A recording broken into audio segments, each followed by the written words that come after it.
I'm Jim Cornette, and I just wonder if any of you are sick and tired as I am of people who claim to be the icon of wrestling. Hulk Hogan and Roddy Piper claim to be the icon. Shawn Michaels is the icon that can still go. Bret Hart would claim to be the icon if he wasn't too busy crying about being screwed. And I guess Randy Savage is still thinking. Well, Shawn Michaels is still the single most talented athlete in wrestling today inside the ring. But outside, he's an adolescent, obnoxious jerk who takes his tights and goes home if he doesn't get his way. Bret Hart is one of the greatest wrestlers of all time, but if he'd have been screwed as many times as he claims, he'd have struck oil by now. And Randy Savage is a legend, but let's face it, how many records did Frank Sinatra sell last year? But the pinnacle of this icon garbage came at last night's cage match between Hulk Hogan and Roddy Piper to determine in their minds only who the real icon is. WCW had the gall to say this is the greatest cage match in history when it was only the greatest in 3 weeks since Hell in the Cell. But here you've got a 46-year-old bald movie star wannabe who looks like Uncle Creepy with a good build taking on a guy with an artificial hip that hadn't wrestled a full schedule in 10 years. It's a tribute to the massive egotism in my mind of both men and an indictment of WCW's promotional policies that this match even took place, much less being the main event when the card was probably the best that WCW is capable of having. By the 10-minute mark, they were sucking wind so bad, the first 3 rows passed out of oxygen deprivation. It would have been funny if it wasn't so sad. Well, I'm sick and damn tired of hearing guys claim to be the icon,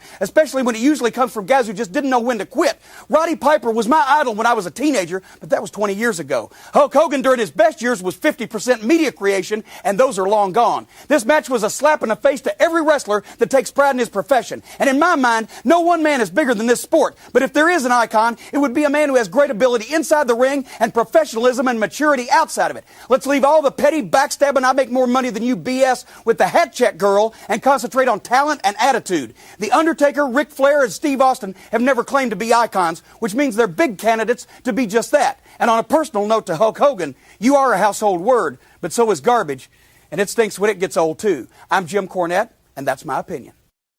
We had, say what?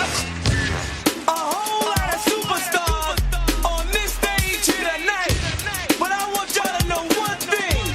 This is my house. And when I say who's house, word attack skills and vocabulary too. Cover hits in this edition is all brand new. You're through. I'm interplanetary like Doctor Who. So who? Fuck your beef, no relief. I step on stage, girls scream like I'm Keith. What's going on, everybody? This is Ringtime Pro Wrestling Edit, or a special edition. Keith and Keshia are in the building, but kind of separately. Basically, the Mae Young Classic completed round 1 last week, and our very own Keshia decided to record a complete breakdown of the Mae Young Classic. If you can go to YouTube and check out our YouTube page, and we'll also post the YouTube video on the website and on Twitter, you can see Keshia in her fullness in the video. But we decided to compress this for audio form so you guys can consume it that way also and download it in your cars and all that good stuff. So without further ado, here's the special edition Ringtime Pro Wrestling Podcast with Keshia recapping the Mae Young Classic. Hello, Ringtime Pro Wrestling fans. This is Keshia, and I am your official correspondent for the Mae Young Classic for the Ringtime Pro Wrestling website. Now, this is the first time that I get to show you my face on camera. So, bear with me because there's going to be a lot of stuttering, a lot of name messed ups. I'm going to misplace some words. I'm going to have a couple of pauses. Trust and believe, I'm going to warn you now. It's going to be a little rough, but at the same time, bear with me. I thank you for tuning in, and I thank you for being here with me today. I'm going to give you a full recap of the first round of the Mae Young Classic. Now, if you have not watched the first 4 episodes of the NYC, go on the WWE Network and watch them. But please believe this is going to be nothing but spoilers. Nothing but spoilers, okay? So if you don't want to tune into these spoilers, you might want to turn this off like right now, because I'm just gonna let you know right now, I ain't holding back, okay? I'm giving full-fledged first round results. All right, now the first 4 episodes are up on the network, including and there's also episodes where they not only introduce the bracket to you, but they also introduce the 32 competitors to you. All right, all the women, every country they represent is already up on the network. I have written 2 articles already, and the first one is about the sound in my eye. The first one is about the competitors, and just bring you a little bit of background information about the Mae Young Classic and who Mae Young was. Not only that, but the second one is actually presenting the bracket, giving you featuring some matches that I think you should take a look at and be very interested in for the first round, and also my predicted winners for those. Now, I don't have those in front of me, so of course I don't remember who I picked to win in the feature matches that I put on there, but at the same time, I'm going to be presenting to you every single match from the first round and the actual winners of those matches. Plus, I'm going to be giving you the second round matches and who facing who, my thoughts on each match, my thoughts on each lady, and who the predicted winners of those are going to be. Because, of course, we have to have an Elite 8 before we can have a Final 4 and a 2 remaining. Now,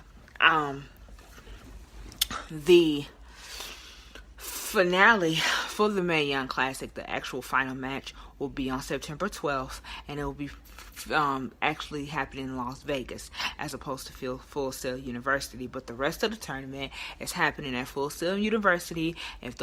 For those of you that are not familiar with Full Sail University, is where they film NXT.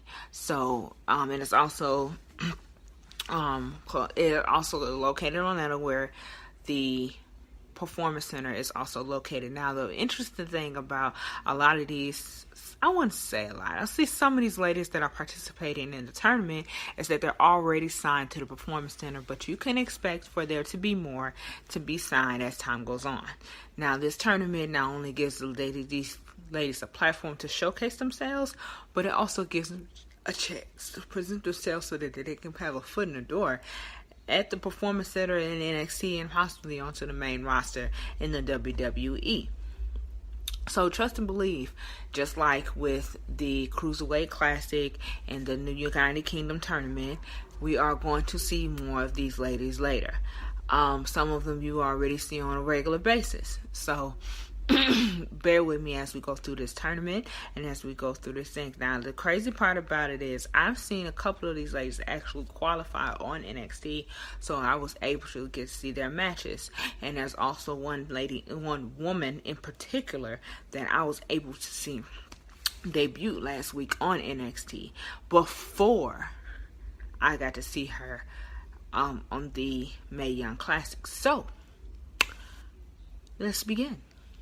Now, you're going to see my eyes divert a little bit, but it's because I'm reading names, okay? And I'm going to let y'all know now, I'm finna fuck some of these names up. And I apologize. I am not trying to disrespect. I am just trying to pronounce things and reading off the piece of paper. Trust and believe. I'm thinking I'm pronouncing the name right, and I'm probably not, okay? But I'm going to make sure I get these correct as possible. If I don't, I apologize. I am not trying to offend. I am not trying to do these things on purpose. I am just trying to get my point across, and I'm just trying to get these ladies presented in a way that is respectful for them. Okay? So, here we go. Now, before I begin, I know this is going to be really random, but at the same time, I'm thinking, Keshia, you're the official correspondent for the Mae Young Classic. Duh. Okay, I am a woman and I love wrestling. So yes, I am the official correspondent. I was all over this. I actually volunteered for this. I told Keith that I wanted to handle this, and I am excited about it. And trust and believe, this is incredible, and I am happy that I'm actually able to witness this historic event. Okay, now I wish I could have been down there at Full Sail when it was going on, the tapings and everything, but at the same time, I'm good. Okay, I get to see it anyway, so trust and believe. There's nothing more exciting to me than watching women wrestle. Why? Because they're incredible. Okay, they're athletic. They have all the abilities that the men got, and some of them even more. So I am glad that I got to witness this actually happening. Now, when I heard the rumors at first of there being a women's tournament, I was like, oh, I'm all on it. I'm watching every single second of that, okay? And trust and believe, every single second, okay? So, let's begin. Now, I'm finna give the matches in order in which they happen on the episodes, from 1 to 4, okay? I'm not gonna go out of order. I'm not gonna jump all over the place. So, like I said, if you have not watched the first 4 episodes of the NYC, you need to watch it, okay? And us here at RTPW, we definitely want to encourage you to, just sit back, relax, and watch this video. Because, hey, we're going to talk wrestling. Now, for those of you that listen to our podcast, and I'm guessing that's the majority of you that's going to be watching this video, you know that on the show we talk a lot about random stuff. I'm going to do the same thing here. But for the most part, it's going to be this recap, okay? Let's begin. First match was Kylie Rae versus Keshia Soyet. Now, I was pronouncing her name totally wrong, but I'm glad that I got the pronunciation correct thanks to the actual episode. Now, this match was very interesting because Keshia Soyet came into the match. She thought it was going to be pretty easy for her, and it was kind of tough with dealing with Kylie Rae, but in the end, it was Keshia Soyet that took the victory. So, congratulations to her. She was the very first woman to move on to the Sweet 16 in the Mae Young Classic. Keshia Soyet represented Mexico. I'm pretty sure some of you have seen her in AAA, and she also has been in other Mexican wrestling promotions as well as American, and also she has wrestled around the world. Now, the interesting thing is, I think Keshia Soyet is the oldest woman in this tournament, but trust me and believe, when you watch her wrestle, you wouldn't even know it. You wouldn't question it at all, actually. So, I give it a big pause to her. Second match of the evening was Serena Deeb versus Vanessa Bourne. Now, I watched Vanessa Bourne actually qualify for the tournament on an episode on NXT, and that's when I first actually seen her wrestle. Her ring presence is pretty decent and it's pretty awesome, but it did not hold up well for her in this match against Serena Deeb. Now, for those of you who are not familiar with Serena Deeb, she was a member of the Straight Edge Society, which featured CM Punk and Luke Gallows on SmackDown back in 2010. So she wrestled in FCW before the developmental had turned into an NXT. She was a 6-time OVW champion. One match I watched that was very interesting of hers before the tournament was her against Naomi Knight. For those of you who don't know who Naomi Knight is, go watch that YouTube video. If you don't want to watch the YouTube video, just let this video play for a few more seconds, because I'm going to tell you who Naomi Knight is. It's Naomi. Like, the cut Knight off of it, and it's Naomi. Naomi Knight was her ring name when she was in FCW. So, that's Naomi for you. Okay? They had a very interesting women's title match, in FCW. I think it was OVW, one of the two. Can't remember exactly which one, but I believe it was FCW. So, before they changed everything around. Either way it go, Serena Deeb took the victory with her patented spear, which was intense. I personally thought it was incredible. She ain't lost a step. She has not lost a step.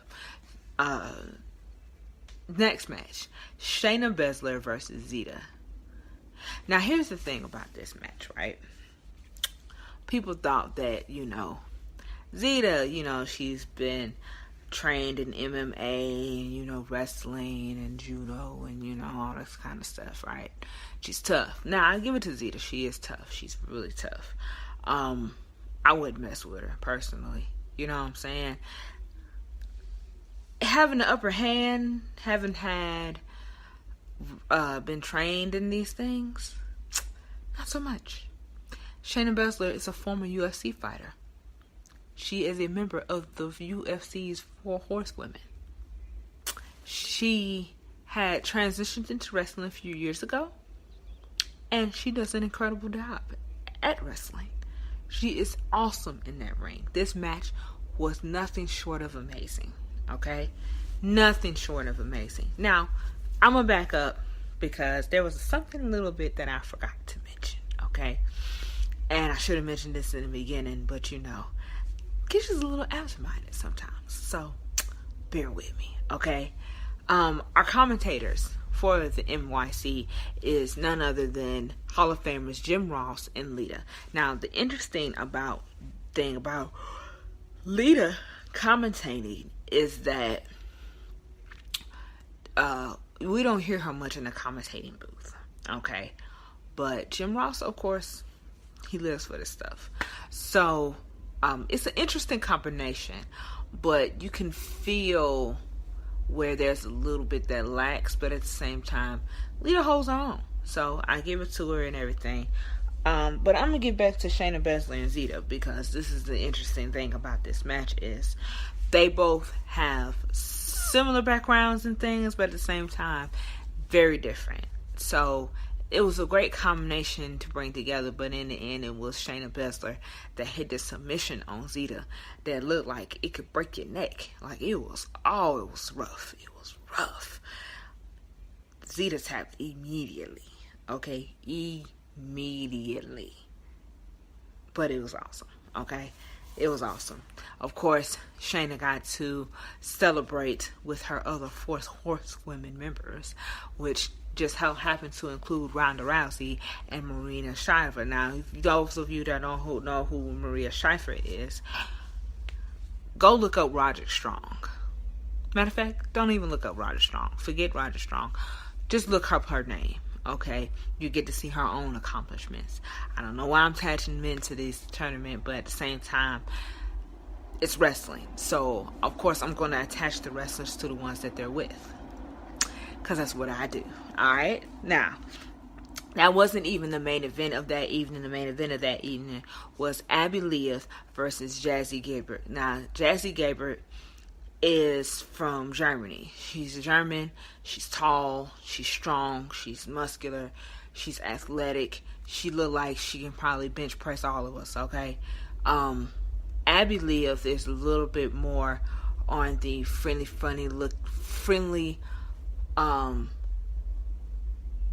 silly looking side. Not silly looking like, oh, she's ugly. Not nothing like that. Like, more like fun loving, caring, you know. But Abby Leith will not take your shit, okay? Let's just put it like that.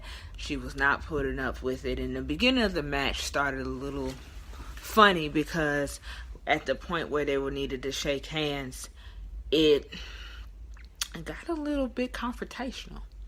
Jazzy was trying to intimidate Abby. Abby wasn't having that shit, okay? Now, Jazzy did dominate most of the match, but it was Abby that hit her with a roll-up that won her the victory and moved her on to the Sweet 16. That is correct. Abby is going on as opposed to Jazzy. Now, Jazzy didn't take that too well, but at the same time, you know, she didn't attack her or anything, so don't be looking for that in this tournament. I want to give a shout out to Jessica Carr, the first full-time female referee in the WWE. Jessica, you are doing an amazing fucking job, and I commend you on this. So congratulations and kudos to you. I look forward to seeing you more in the future. Alright, let's continue. First match of the second episode of this NYC was Mercedes Martinez versus Zia Lee. Now, the crazy thing about Mercedes Martinez is you can see all of her personality come out just in her ring entrance alone. So when she's in that ring, trust and believe, she's a fighter. She is a fighter. And Zia Lee thought that, you know, with her beautifulness, because Zia Lee's very pretty, with her beautifulness, her style, and her grace, she thought she was going to come down and she was just going to destroy Mercedes, okay? That is not what happened. Mercedes held her own, and in the end, it was her that took the victory with a modified version of a dragon sleeper hold that I have never seen before, but I want to learn how to do. I don't want to just do it on random people. I just want to know how to do it, okay? I think it's an awesome wrestling move to learn, and one day, I just want that in my arsenal, Alright? Now, this is how I'll go ahead and recapping most of the matches. I'm going to give you the interesting facts that I know about these wonderful ladies. And I'm also going to try and give you the endings of most of these matches. Okay? Like I said, we have 32 competitors to go through. 16 matches, 4 episodes. Trust and believe, I'm going to get through all of them. Marty Bell versus Rachel Evers was our next match. And Marty Bell is no stranger to the live TV camera. If any of you have seen have any of you have seen Impact Wrestling, you've seen Marty Bell. She was a member of the Dollhouse, and that's how she debuted in that. Now, that's probably passing past few years. Rachel Evers, on the other hand, is the daughter of Paul Ellering. Yes, Paul Ellering. The same Paul Ellering that is the manager for Authors of Pain currently in NXT right now. Okay? The same Paul Ellering that was managing very, very successful tag teams in the 80s and 90s and everything. So, Richard Evers, okay? This match was actually dominated mostly by Marty Bell, which was very interesting to see, considering that she didn't take the victory. No, it didn't happen like that. It was Rachel Evers that hit her with a roll-up pin and took the 1, 2, 3. So Rachel was moving on to the Sweet 16 thanks to that. Marty wasn't no bad sports. She wasn't a sore loser in this situation. She actually was pretty generous about it, but that's what happens sometimes. So Rhea Ripley versus Miranda Salinas. Now, Rhea had a little more confidence than we actually expected. Now, I'm not going to call her arrogant or anything like that because it wasn't that serious, but who wouldn't have confidence going into these matches? Both ladies had incredible ring presence. I thought that it was a very interesting match, highly technical, okay? But in the end, it was Rhea Ripley that took the victory. Is moving on to the Sweet 16. Now, the interesting thing about Sarah Logan versus Mae Young is that Sarah Logan actually debuted on NXT last week. Not this past Monday, not last night, because this is actually being recorded on a Thursday, just so you know. Like I said, I'm going to be throwing in random stuff. It was Sarah Logan that had actually debuted on NXT just last week. So, if any of you watched NXT last week when they did a recap of NXT TakeOver Brooklyn 3, then you would have seen Sarah Logan face Peyton Royce. And it was actually a very interesting match because I had not seen her wrestle in the Mae Young Classic yet. So for me not to have seen her wrestle in the tournament, but wrestle on TV was amazing. So I kind of figured I would know what to expect from Sarah Logan, but at the same time, it wasn't the same. And Mae Young definitely gave her a run for her money.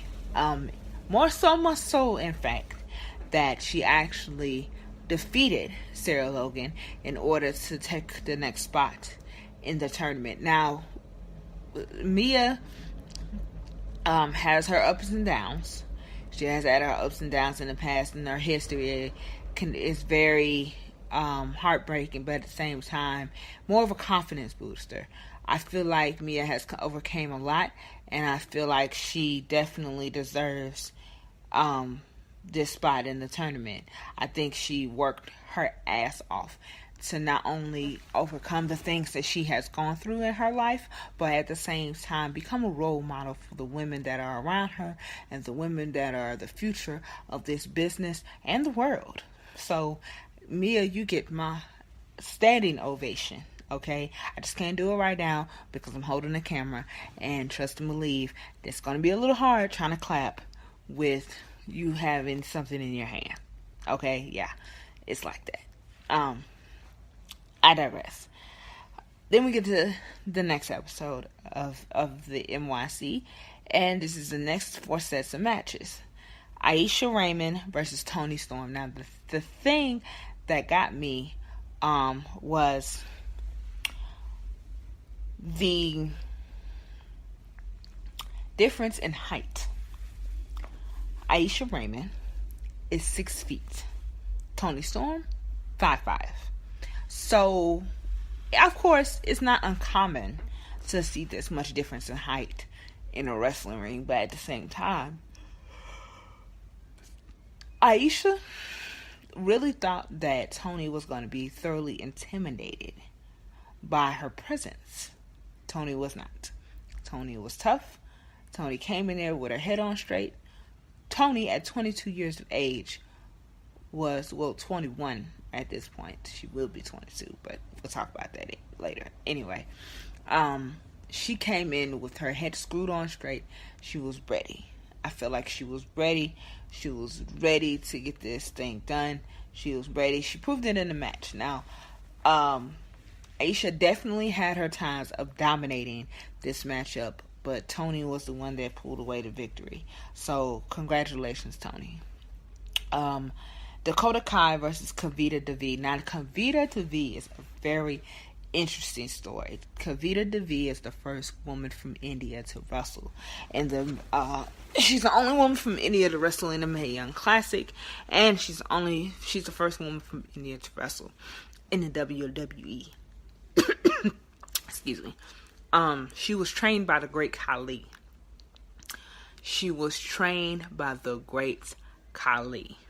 Okay, so Devi already came in with her own sense of toughness, her own sense of willingness and confidence in order to get through this tournament.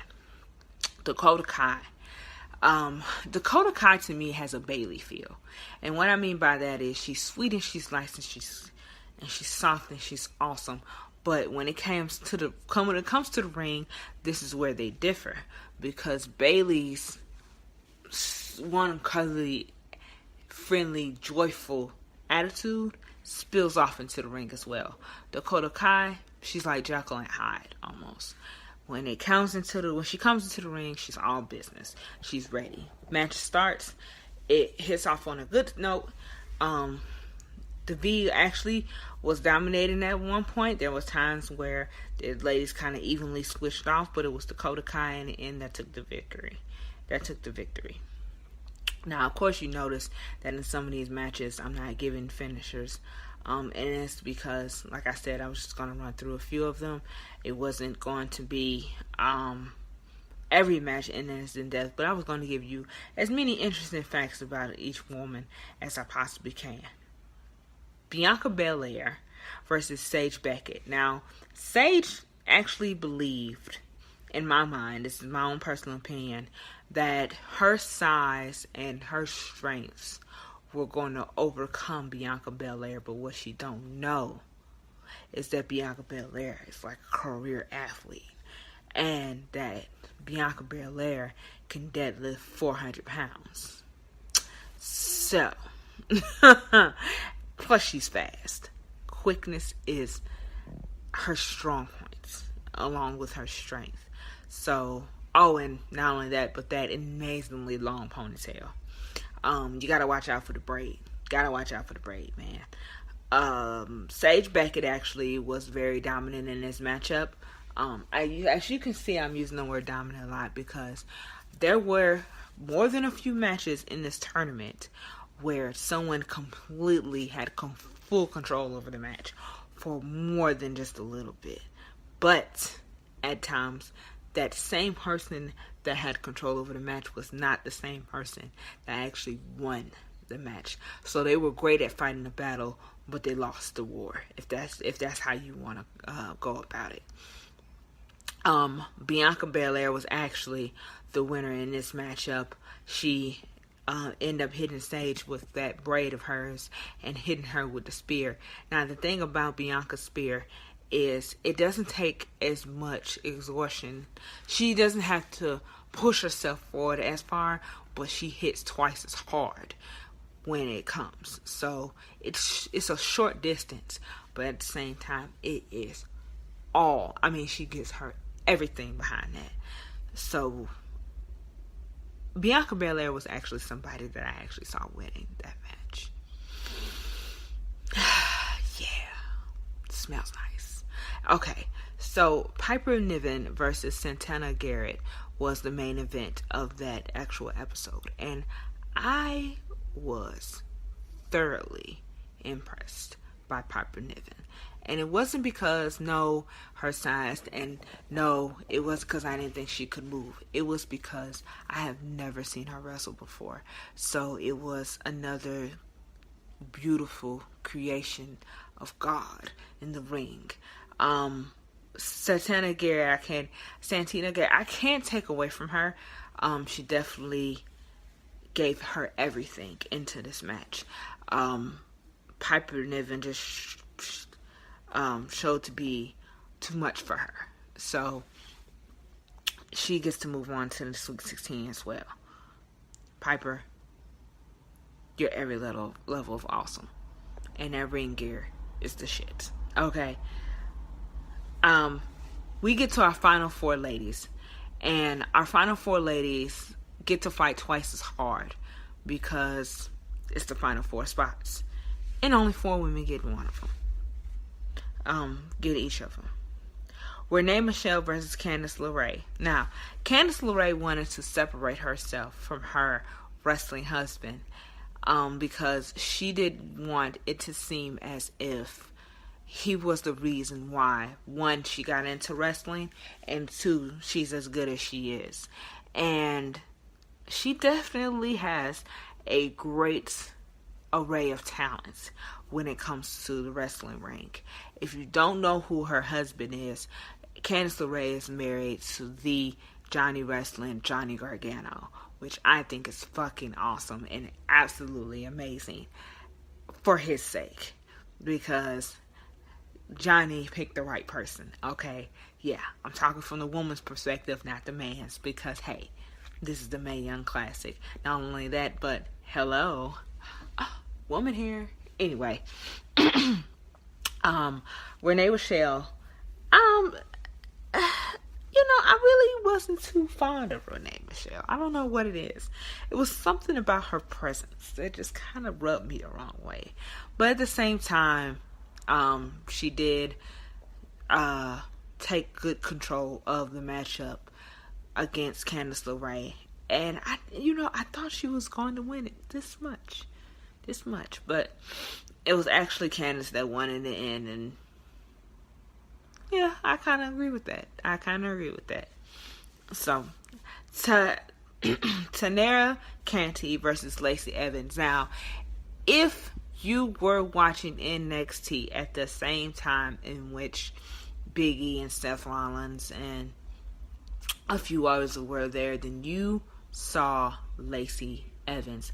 Lacey Evans is described as the lady of NXT, and she is also a former Marine, and she's a mom. So Lacey Evans has this total package to her. Tanera Canty, she has been trained in judo since she was 7. She's 22. So we're talking about 15 years of trained in judo. Isn't that some shit? That's amazing. Okay. It was an interesting bout because you thought Miss Canty was going to be the one to overcome Lacey, but it was actually Lacey that won this one. She actually won this bout, and it was a very impressive win, I must say. Nicole Savoy versus Reina Gonzalez. Now, Nicole Savoy is the self-proclaimed suplex queen. Okay? So, imagine Brock Lesnar, right? But a woman. That's Nicole Savoy. That's kind of like the way that they want to equate the two. Okay? Because, you know, you got the mayor of Suplex City, meet the queen of suplexes. Anyway. Reina Gonzalez is actually a second generational wrestler. And she came to prove that her lineage is nothing short of amazing. I give her that. You are amazing, Reina. But you didn't hold her own in this one. Because Nicole hit you with that submission, and that was all she wrote. Yes, I'm acting a fool right now, because that was an awesome match, and I thought it was greatness. Alright, let's keep it moving. Our last and final match of the Mae Young Classic first round was Kari Sen versus Tessa Blanchard. This match right here, this very last match, the very, very last match of the first round, this match was my match of the first round. You know how me and Keith have our match of the night for the Raw and SmackDown episodes? This was my match of the first round of the tournament. This was my favorite match. The hard hits, kicks, punches, and toughness that went into this match were absolutely phenomenal, okay? Tessa Blanchard is a third generation wrestler. Third generation. And if you don't know that last name Blanchard, look it up. Trust and believe you're going to find an amazing lineage that she is following. And Kari Sen is the Pirates of wrestling. The reason why she refers to herself as the pirate because she says she sails from sea to shining sea kicking ass. Okay? Kari Sen represents Japan. Tessa Blanchard, of course, represents the United States. These two women were brought together in this uniqueness for a reason. It was because somebody thought that this would be incredibly awesome, and they were right. They were right into thinking that this match would not only be incredibly physical, but incredibly awesome in the same sentence. So, trust and believe. I don't know who thought this up, but they were absolutely smart to do so. Kari Sen hit Tessa with her famous diving elbow, which that diving elbow looked like it hurts. Like that diving elbow from the top, it's from the top rope.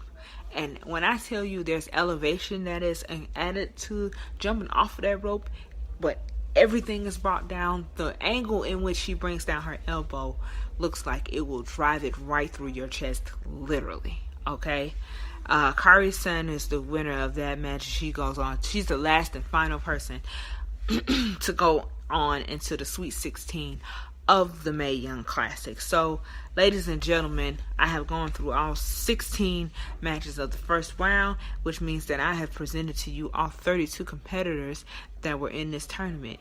But now, we don't even have half of those now. Now, we only have 16 of those. Now, I have been keeping my own personal bracket of this tournament. If you want to download the bracket, go onto the WWE website. You can find it there.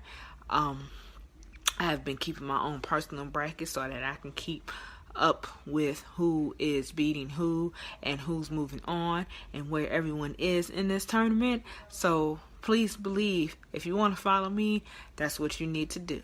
Now, round 2 of the tournament is going to be very interesting, and I'm finna tell you why. First, let's go through the bracket. Now, in the second round, on the right side of the bracket, we have Princesa Soyet versus Mercedes Martinez. Now, this is going to get interesting, okay? Because we got the high-flying style Princesa Soyet versus the tough brawler Brooklyn style of Mercedes Martinez. This is finna get rough. It's finna get tough. It's finna have a lot of quickness and a lot of stuff going on with it that's going to make you be like, oh, Lord. But at the end of the day, I think I'm going to give this to Mercedes Martinez. I think that she's going to be able to overcome all of this high-flying, very technical wrestling of the Princesa Soyet. That's my pick. So, Still on the right side of the bracket, we have Abby Leah versus Rachel Evers. Now, you get to see both of these ladies wrestle, of course, in their own individual matches in the beginning. And to me, they both, and it was funny about these two. The interesting fact about these two being in a match together is they won their first round match the same way. Both of them won with a roll-up win. So, I have to wonder, are they going to do that to each other? Or is this going to be like, okay, yeah, all right, one of us is going to actually... But you know what? A win is a win. So I don't knock them both for winning, especially because of the dynamics that both of them had faced in their own individual matches. Mae Young versus Shayna Baszler. Now, here is some rough stuff. To me, this is my predicted... match of the second round. This is going to be like my match pick right here, because Mae Young versus Shayna Baszler is going to be an absolute brutal match, and it's going to be completely out of proportion. Okay, my winner for that one, Shayna Baszler. Oh, by the way, my winner for Abby Leah versus Rachel Evers. I have to give it to Abby Leah. Okay, I love Rachel. You're awesome, but I just think you're gonna fall a little short on that one. Nicole Savoy versus Candice LeRae. I think that the suplex queen is going to actually be able to overpower the quickness and toughness of Candice LeRae. I don't give anything. I don't take anything away from Candice LeRae and her wrestling abilities. I think she's incredible, but I think Nicole Savoy just going to have a slight advantage over her when it comes to not only submissions, but also her in-ring ability. The only thing I don't really like too much about Nicole Savoy is she talks a lot of shit. And it's like, yeah, but you need to calm it down just a little bit. But at the same time, if you're confident and you know you can do it, why not, right? So... that's the right side of the bracket for the Sweet 16. Those are the 4 matches for that side. Let's go to the left. All right. Dakota Kai versus Rhea Ripley. Now, I really think I can give this one to Rhea Ripley. I really think that she can take Dakota Kai down a little bit. But at the same time, she has to remember to not overestimate or underestimate the sweet and loveliness of Dakota Kai, because Dakota Kai can kick your ass. Okay. Serena Deeb versus Piper Niven. I like Serena. I do. I like Serena, and I think I like her chances in this match as well. But Piper isn't just tough because of her size, her tall and powerfulness, you know what I'm saying? Her strengths. She's not just tough because of that. Piper has proven that she is just as quick, just as fast. She measures up to every single other wrestler that gets into that ring. Piper will not let you shut her down. And I think that this is something that Serena Deeb is going to have to remember when she gets into this match. So, my pick for this one, Piper Niven. Okay? Now, remember, I'm not only just giving you the Sweet 16, I'm giving you my Elite 8. Okay? Lacey Evans versus Toni Storm. Toni Storm. That's my winner. I'm done with that. Kairi Sane versus Bianca Belair. Now, I don't want Bianca Belair to be taken out of this tournament. Okay, it's bad enough that Kairi Sane had to take out Tessa Blanchard, which I thought personally should have never happened. Cause come on now, Tessa Blanchard and Kairi Sane, they should have had the chance to move on into the tournament without having to take out each other. That should have never happened, but it did. So now we have Kairi Sane instead of Tessa. Tessa, we're gonna see you in the future. I already know it. Bianca Belair has proven herself to be really tough. She has proven herself to be very capable of the things that most wrestlers aren't.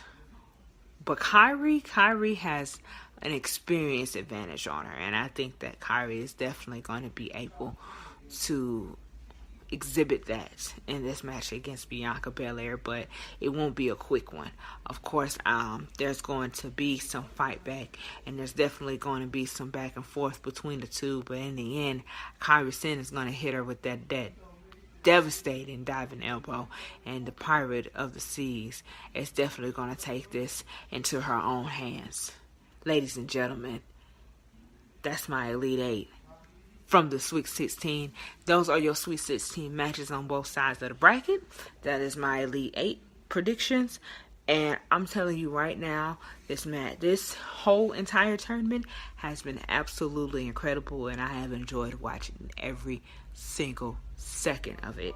If you want to see exclusive interviews that have been taken with some of the wrestlers, you can definitely go onto the WWE website and look that up yourself. They are on there. I want to give a shout out to all the wrestlers that have been in the crowd, especially some of those from that are former NXT and those that have just come to watch the action. You all are awesome. I'm gonna give a shout out to the 4 horsewomen of the WWE, because y'all are greatness. Don't let these 4 horsewomen of the UFC intimidate you. Remember, the horsemen originated in wrestling. The horsewomen originated in wrestling. But I digress. Okay? I digress on that. Please check out the Dreamtime Pro Wrestling website for more news and coverage from the Mae Young Classic.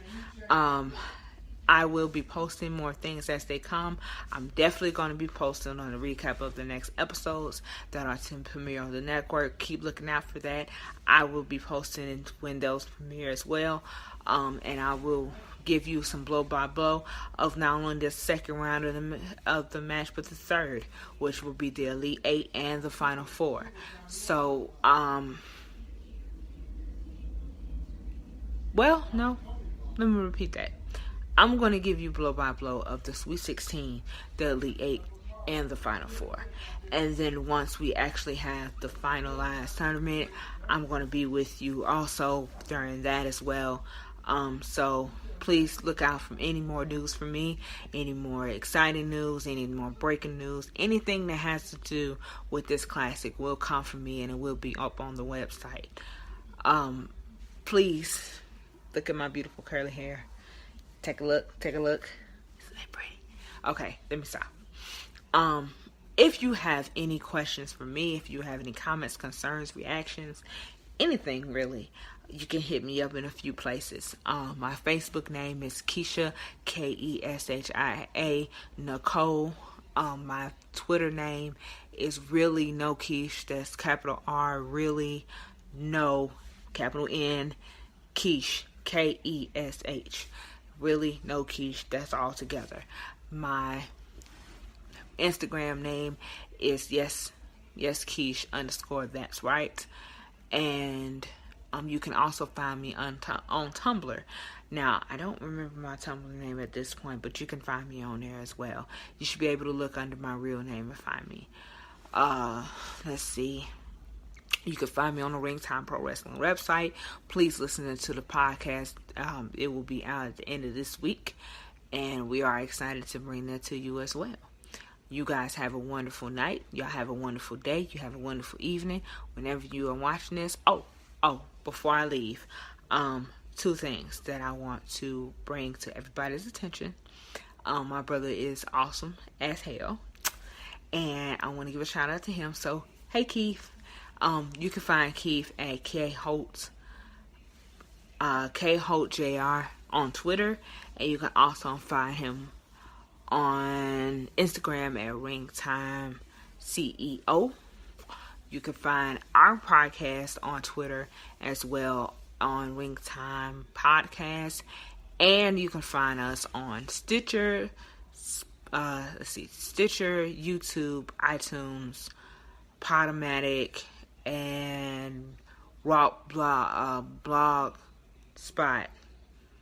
Talk Radio. I'm sorry. Blogspot is where you can find my blog, which I haven't written in forever. Don't go looking for that.